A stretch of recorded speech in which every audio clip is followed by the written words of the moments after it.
Hello everyone. I've just been introduced, I'm sure. I work in the DMT lab. Everyone's happy, that's good. So the work we're doing, we do a lot with digital media, and I'm with the audio guys. So we're looking at kind of helping people produce music in more intuitive ways. So in music production, there's a lot of words people use, semantic descriptors. Descriptors? There's no CH, descriptors. They use to describe how the audio sounds. So two people might be working on a track, and someone will say, mate, we need to make that guitar brighter. And they'll both know what that means. One of them will then apply some audio effect, and they'll both be happy, it'll be bright. But to kind of novice people, we don't know what these words mean and what they do.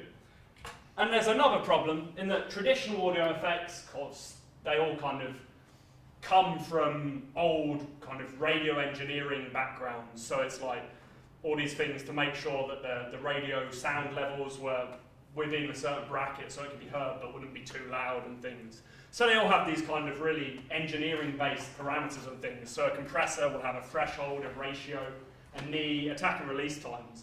And to a novice, those are very kind of confusing controls, and they don't intuitively map to what it's going to sound like afterwards. So you need this kind of specialist knowledge to be able to operate these effects. And novice users will tend to use some kind of process of trial and error to try and get it sounding how they want, which is obviously pretty inefficient if you've got deadlines to meet. So recently in the audio effect creation world, there's been a lot of people trying to create effects that have these timbral control parameters or semantic control parameters. So rather than having threshold, release, attack, whatever that compressor had before, we'll have a knob that might be labeled warmth or brightness. And hopefully you turn that and you get that effect that you intuitively expect, and you speed up your production process, or it helps novice users to get into what they want to be doing rather than faffing about having to learn how to use these old traditional effects. But there's a few kind of hurdles we have to jump across before we actually can create those control parameters. So what words do people actually use? I mean, if someone says flatness, what does that mean? Who knows? So what words do people use? What do those words actually mean? So lots of people describe sound as warmth. Guitarists always say, oh, you've got to have a tube amplifier because of that warm tube sound. What do they mean? So that's what we're trying to discover there. How well do people agree what they mean? Does a heavy metal producer in Denmark think warm means the same as someone who records classical music in Birmingham somewhere? So we need to sort of find these universally used descriptors to have kind of a wide effect with our audio effects there. And then how do we make something sound like that descriptor? So how do we manipulate those low-level traditional parameters to make the sound warm, to make the sound flat, to make it rough, to make it tinny? How do we get to that stage? And that's why, one second. A tool we use to actually describe that is these audio features. So there's lots of features. We can analyze a recorded piece of audio and withdraw all these features. So a very basic one is the mean level of that audio. And then there's much more complicated things where we model the actual inner workings of the human ear, all the kind of those three little bones that are in there, and how the basilar membrane works, which is in your cochlea. And it sort of segregates it into frequencies and do lots of fancy stuff. And we end up with a number at the end, which is another audio feature. And we can use those to kind of map them to these semantic terms that we've gathered elsewhere. So warm might be, you have an MFCC of 12, you have a mean level of 4. We can map between those two feature sets there. And that's where our project, the SAFE project, the Semantic Audio Feature Extraction project, comes in. So we've built a few audio effects. We've got a compressor, an equalizer, a reverb, and a distortion unit at the moment.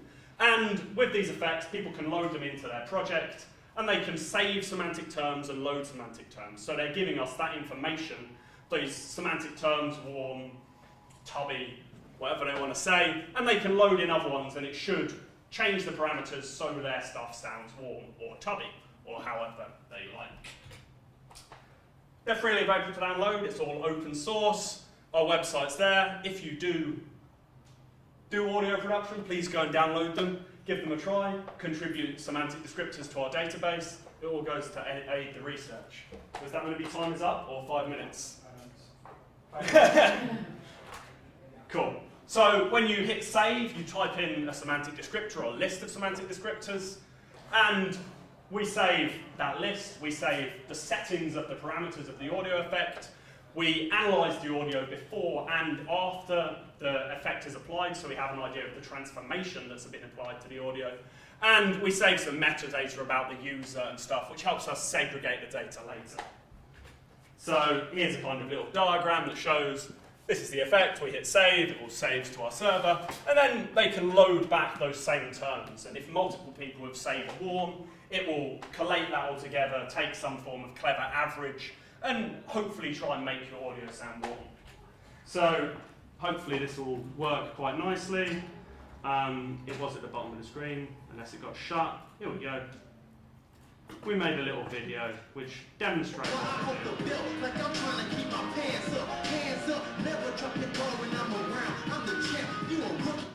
I think this is weird, but I think synth needs no calc. It's dialed in.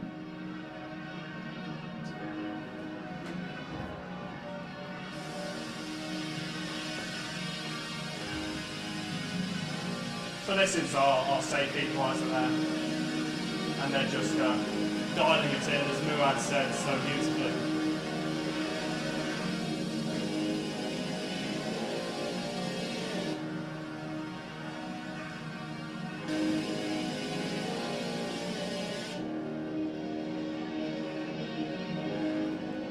And in a second, he'll type in his chosen descriptor and save it.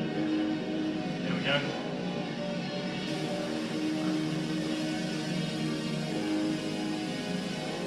And that's sending data off to the database. And this should be an example of them loading a descriptor. Breadcrumbs need to be the fatness. That's no rule from self. So they bring up a list with all the available descriptors that are currently part of the equalizer there. He's going to search for fatness because that's what Muad wanted. These speakers are terrible.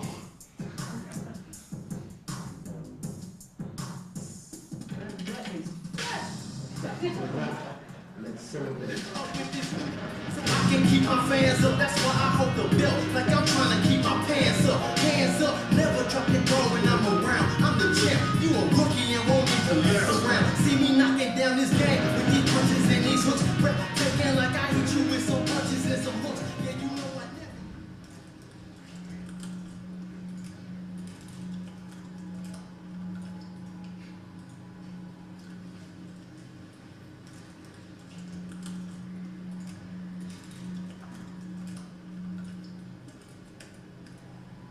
Man, these results are statistically significant.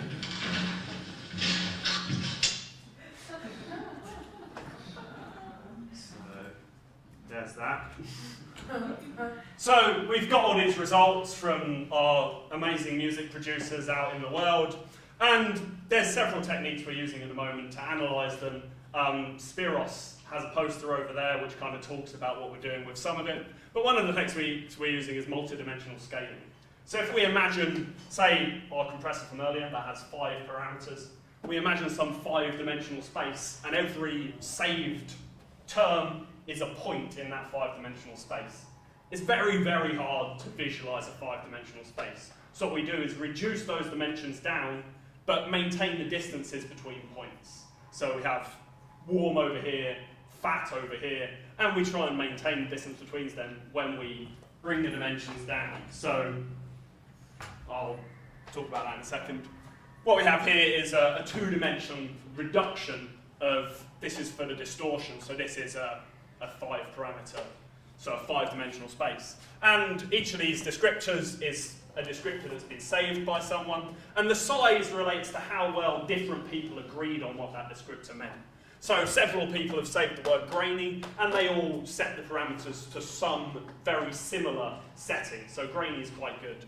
And we've got kind of this dimension here, which kind of goes from subby to tinny, so low frequencies to high frequencies being more prominent is what you'll find if you actually analyse the data there. And there's some other graphs which aren't as good as that one. I'll just put them in for fun. So, any questions? This is annoying me. We have about a minute and a half for questions. Yes? Does the software consider the sound source when you apply the sound signal processes? Like if you equalize like an already quite warm sound, but you want the sound warmer, but not that much as a sound that is totally cold. Yeah. When you apply that descriptor, what's going to happen? So at the moment, it just averages basically. It's a bit more complicated than that. All the old warm parameters. But once we get more and more data in, we've probably got about 500 descriptors saved across every plugin at the moment. But instances of warm, there's probably only about 10 instances. So once we get more and more data, we can look at the unprocessed audio features, see where people are starting from and where they went from there to get warmer. So once we get more and more data, our decisions on what to do to people's audio can become more and more informed. So it's a case of getting in more and more data before we can do stuff with that. So it's a kind of process that you need to have feedback from the users, or you are thinking to do an actual analysis on the source. So, I mean, one of the kind of ideas for the next instantiation of the Safe project is to because when we load at the moment, it just loads up quite quickly. But it will do an analysis of their audio first and then load from there. But we don't have enough data for that to make any sense yet. So. Okay. Just really quickly, when you get the responses back from users, are you collecting any socio-demographic data, ages? There's a bit of age, but it's all kind of, no one ever fills it in because it's all very sort of optional and it's hidden in a little screen somewhere. Because it would be interesting to see whether there are differences across age ranges or geographical locations or main music tastes. With some of the metadata, we can kind of guess at it. So there's a lot of research that goes into working out the musical genre by analysing audio. So hopefully we can work out what instrument it was. So there's some we can work out, obviously it's not as reliable as having people just tell us it. Thank you very much.